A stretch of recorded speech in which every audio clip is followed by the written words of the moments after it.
L-Aġenzija ta' Kreditu Internazzjonali Standard & Poor's ikkonfermat ir-rata ta' pajjiżna A- bi prospetti stabbli għal pajjiżna b'dan huwa l-aqwa livell ta' rating li din l-Aġenzija tat lil Malta fl-aħħar 10 snin.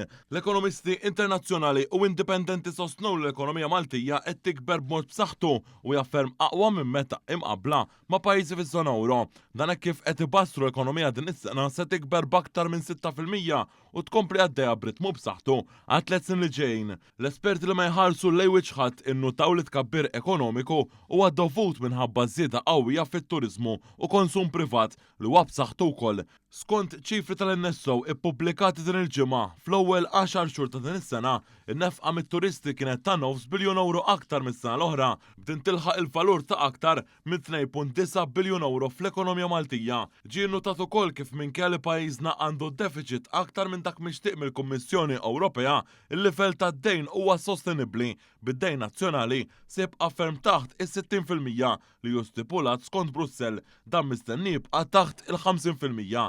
Dwar din l-aħbar irreaġixxa il-Prim Ministru Robert Abela fuq il-pjattaforma soċjali X għalli f'ġimgħa ta' żieda fl-inċertezza globali Malta ġabet ċertifikat pożittiv ieħor. Dr. Abela innota l-Aġenzija Internazzjonali semmit li d-deċiżjoni ħall-Gvern il-prezzijiet tal-enerġija baqgħu stabbli waqt li semma li tkabbir ekonomiku lokali huwa reżiljenti.